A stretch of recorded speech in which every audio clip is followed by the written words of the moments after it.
Hello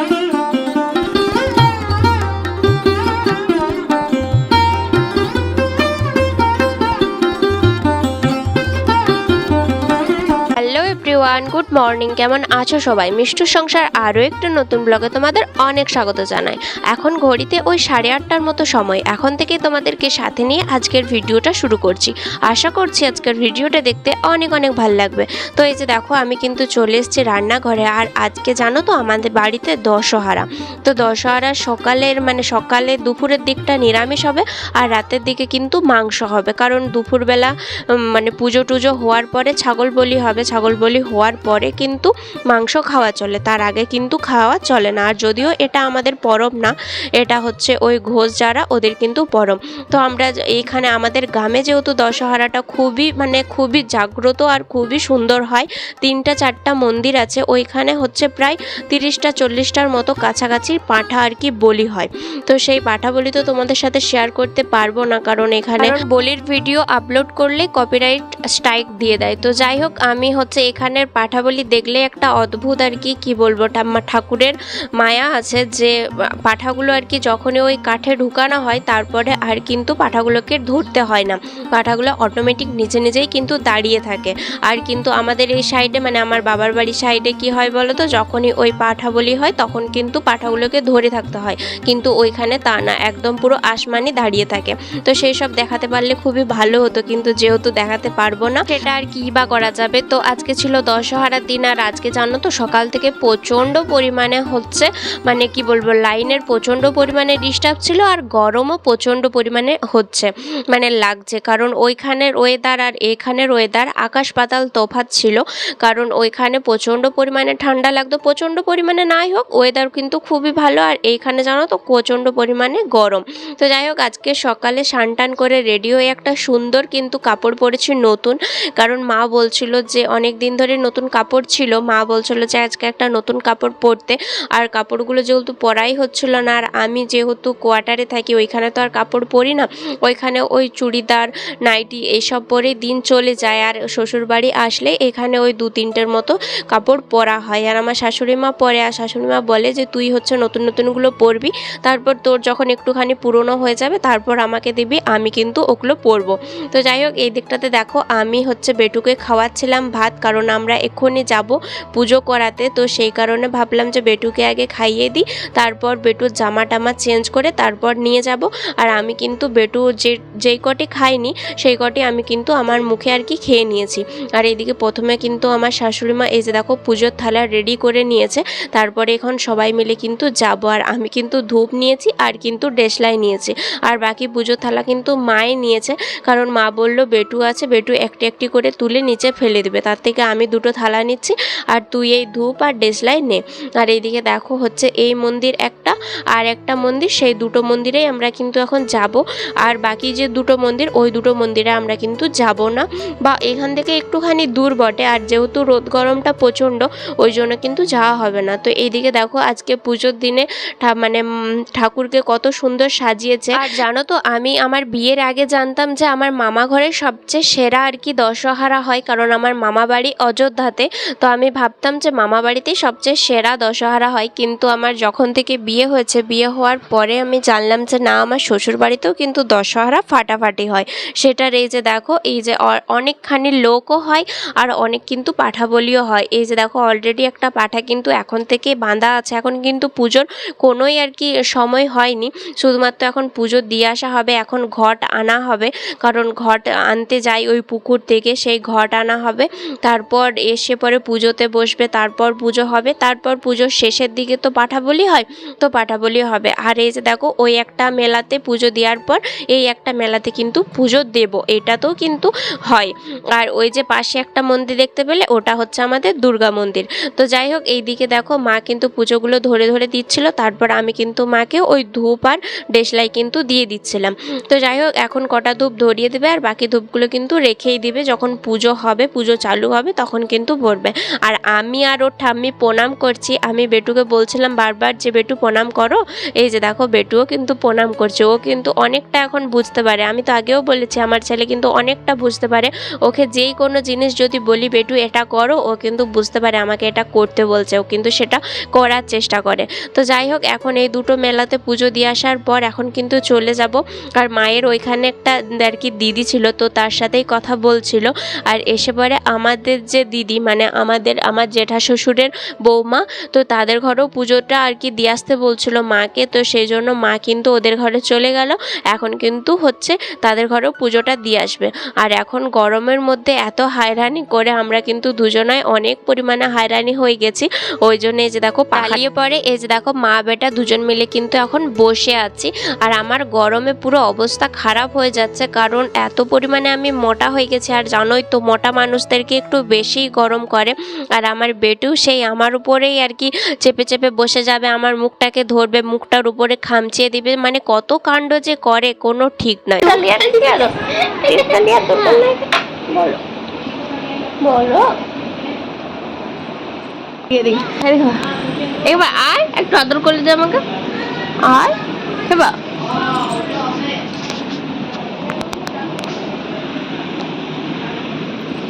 খেবো বেটু, বেটু পড়ে যাবি রে। গম গম গম গম গম গম। তারপর এই যে দেখো দুপুরবেলা বসে পড়েছিলাম কিন্তু খেতে। আর আজকে হচ্ছিল বলেই দিলাম যে নিরামিষ হবে দুপুরবেলা। তো মা কালকে নিয়ে এসেছিল শাক, মানে মা যখন এসেছিলো তখন নিয়ে এসেছিল শাক, কলমি শাক, সেটারই হয়েছে ভাজা। আর বাবা কুঁদরি নিয়ে এসেছিলো, কুঁদরি ভাজা, আর হয়েছে কিন্তু আলু পোস্ত। তো সেটাই, আর কিন্তু ডাল, মানে নিরামিষের একদম পুরো সোধা সিম্পল কিন্তু খাবার। তারপর খাবার টাবার খেয়ে আমরা কিন্তু দেখতে গিয়েছিলাম ঘট আনা আনতে, কারণ এই ঘট আনা আনতে দেখতে খুবই কিন্তু ভালো লাগে। ও যে মাথায় ঠাকুর ভর করে আসে। আর এই যে দেখো গরমে, আর আজকে এত পরিমাণে রোদ গরম কি আর বলবো তোমাদের, প্রচণ্ড পরিমাণে রোদ গরম ছিল যে লোকের অবস্থা পুরো খারাপ হয়ে যাচ্ছিল।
তোমরা দেখতেই পেলে যে ঠাকুর ভর করে আসছিল। আর এখন দেখো এই মেলাটাতেও কিন্তু মানে দুটো মেলার একসাথেই কিন্তু হচ্ছে ঘট আনা হয়। আর এদিকে আমাদের অবস্থা দেখো, পুরো আর কি অবস্থা নাজেহাল অবস্থা, শুধু আমাদের বলে না সবাইকারই কিন্তু এরকম অবস্থা। আর এই দিকটাতে দেখো হচ্ছে এখন প্রস্তুতি চলছিল কিন্তু ওই মাটি দিয়ে ওই যে কারণে খড়গটাকে পুঁতার, কারণ যেখানে পাঠাবলি হবে ওইটা কিন্তু পুঁতার। তো যাই হোক, তারপর আমরা পাঠাবলি দুটো তিনটের মতো দেখে এখন কিন্তু চলে এসেছি ঘরে। করে।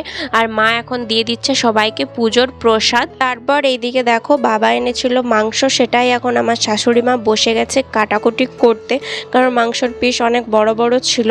তো সেইটাই মা বাবা বলেছিল এনেই হচ্ছে খাদি করে রাখতে, আর পিস করার পরে সেটাকে ম্যারিনেটও করবে। আর আজকে মাংসটা কিন্তু আমার শ্বশুরমশাই আর মামা শ্বশুর দুজন মিলেই রান্না করবে। আর আমরা পুজো করাতে পুজো করাতে না সরি, যখন পুজোর ওই পাঠাবলি দেখতে গিয়েছিলাম তখনই কিন্তু আমার মামা শ্বশুর আর মামি শাশুড়ি আর তার হচ্ছে মেয়ে এসেছিল, তিনজন মিলে এই রোদে রোদে। তো যাই হোক, এই দিকটাতে দেখো এখন কিন্তু মা ভালো করে মাংসটাকে বনিয়ে নিচ্ছে, আর তার সাথে আর কি পাহারা দিচ্ছে আমার ছেলে আর হচ্ছে তার ভাইজি, মানে ওই মামা শ্বশুরের মেয়ে। আর এইদিকে দেখো বেটু তো কিছুতেই শান্ত হচ্ছিল না, তাই বেটুর পায়ে একটা যে বোতলের স্টিকারগুলো হয় সেগুলোই কিন্তু একটা এঁটে দিয়েছিলাম। আর ওইদিকে বাবা কিন্তু বসে আছে, সন্ধ্যা প্রায় হবো। আর এদিকটাতে সন্ধ্যা হয়ে গেছে। আর আজকে আমরা গিয়েছিলাম এই মাত্রকেই হচ্ছে ফুচকা খেতে, কারণ ফুচকা এসছে এখানে তো আর কি একটু পরবের মতো হচ্ছে, ওই যে দশহারা। বাবু বললো যে চো সবাই মিলে যেয়ে একটু ফুচকা খেয়ে আসি। আর এই যে দেখো সবাইকে রেডি করেছি, মামিমাকে, তারপর আমি নিজেও রেডি হয়েছি। আর এখন বাবা আমাদেরকে দিল কিন্তু পয়সা, কারণ ফুচকা খেতে যাব, খালি হাতে গেলে কি হয়। বাবাকে বলছিলাম যে যেতে, কিন্তু বাবা বলছিল যে না আমি যাব না, তোরা তিনজন মিলে কি যেয়েই খেয়ে চলে আয়। তারপর রাস্তায় যেতে যেতে কিন্তু বরবাবুকে দেখা পেয়েছিলাম, তাই কিন্তু বরবাবুকে সাথে নিয়ে গিয়েছিলাম। আর পয়সা আমাদের কিন্তু বেঁচে গিয়েছিল, মানে আমাদেরকে যে পয়সা দিয়েছিল সেটা কিন্তু আর খরচা করতে হয়নি। আর এদিকে দেখো বাবা মাংসটা চাপিয়ে দিয়েছিল, তারপর কষতে বাকি ছিল। তো আমি একটু বাড়ি ফুচকা খেয়ে আসার পরে এখন দেখো কষতেও লেগে পড়েছি। আর জানো তো সন্ধ্যাবেলাতে না এদিকে জলও নামিয়ে দিয়েছিল, আর আজকে 10 দিনে তো জল হবেই, এটা তো একদম মাস্ট কথা, জল না হলে হয়। তো সেই কারণে জলও কিন্তু হচ্ছিল, আর লাইনও কিন্তু একটু ছিল, লাইন যে চলে গিয়েছিল এমনটা কিন্তু নয়। তো সেই কারণে এসে দেখো অনেকক্ষণ ধরে কষার পর এখন দেখো জল দিয়ে দিয়েছি।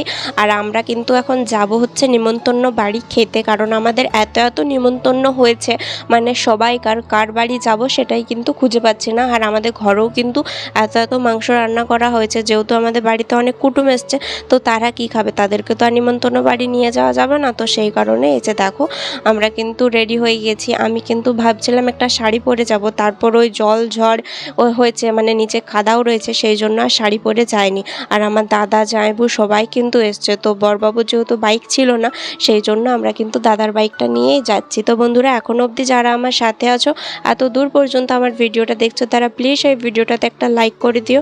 তোমাদের একটা লাইক আমাকে অনেকটা মোটিভেট করে পরের ভিডিওর জন্য। আর এই যে দেখো গ্রামের অবস্থা একটুখানি জলঝড় আর কি হয়েছে। তাহলে চলো আজকের মতো আসি, দেখা হবে আরও একটি নতুন ভিডিওতে। টাটা।